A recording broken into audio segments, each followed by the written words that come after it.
The MOVEit breach wasn't just a one-time event. It was a cascading series of exploitations that caught many organizations off guard.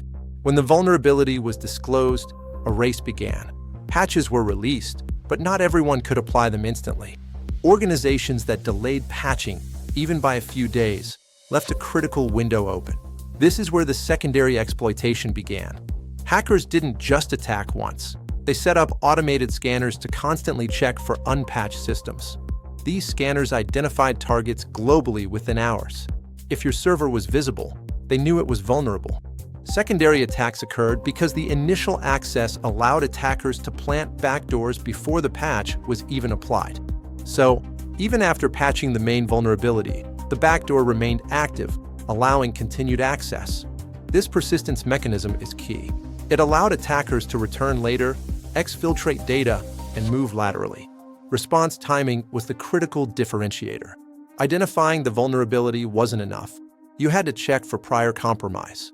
Teams that simply patched without conducting a forensic review missed the signs of early intrusion. This led to massive data exfiltration events occurring weeks after the supposed fix was implemented. Let's look closer at the scanners. They target specific port responses that identify the MOVEit software version. This fingerprinting allows attackers to build a hit list of high-value targets automatically. The scale of automation meant that human defenders were outpaced. Speed was the only defense. IT teams were overwhelmed. The delay wasn't always negligence. Often it was resource constraints. But in cybersecurity, attackers exploit resource gaps just as much as technical ones. A common secondary payload was the web shell, a tiny script that gives full administrative command. These shells can look like legitimate files, making them incredibly hard to detect with standard scans. From the web shell, attackers moved laterally to databases, aiming for customer PII and financial records. The result? Millions of individuals affected across hundreds of organizations, all from one vulnerability. So what have we learned? First, patching must be immediate.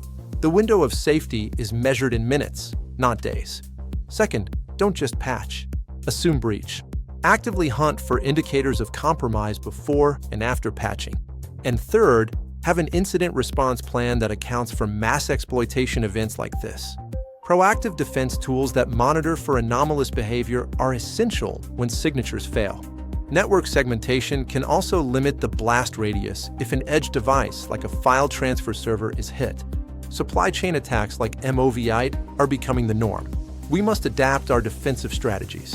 Adopting a zero-trust architecture helps ensure that even if one door is forced open, the rest remain locked. Review your audit logs. Know what normal looks like so you can spot the abnormal instantly. The MOVEit breach was a wake-up call. Let's make sure we don't hit snooze on the next one. Thanks for watching. Stay secure and see you in the next analysis.